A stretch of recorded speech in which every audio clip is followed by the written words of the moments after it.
ഓരോരുത്തർ ഇങ്ങനെയൊക്കെ എടുക്കുന്നവരെയൊക്കെ വലിയ ദൈവങ്ങളായിട്ട് അംഗീകരിച്ചിട്ട് അവസാനം അവർ മരിക്കാറായപ്പോ ആ ദൈവത്തിന് സ്വന്തം ആത്മാവിനെ സഹായിക്കാൻ രക്ഷപ്പെടുത്താനോ കഴിഞ്ഞിട്ടില്ല.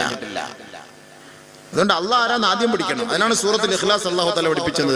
ആ സൂറത്തുൽ ഇഖ്ലാസിൽ അള്ളാഹു സുബ്ഹാനഹു വ തആല ഒറ്റ കാര്യം അവിടെ ചർച്ച ചെയ്തിട്ടില്ല. അല്ലാതെ അള്ളാഹു ആരാണ് അവനെ കുറിച്ചല്ലാതെ വേറൊരു ചർച്ച ആ സൂറത്തിൽ അള്ളാഹ് പഠിപ്പിച്ചിട്ടില്ല. അതാണ് രസം. തന്നെ ഒരുപാട് ആൾ ദൈവങ്ങൾ ഉണ്ടാകും നിർത്താം. ഭൗതികമായ ലോകത്ത് ഒരുപാട് ദൈവങ്ങൾ, ഞാനാണ് ദൈവം എന്നൊക്കെ പറഞ്ഞ് എല്ലാവരും രംഗത്തേക്ക് വരുന്ന ഒരു കാലഘട്ടം ഉണ്ടാകും.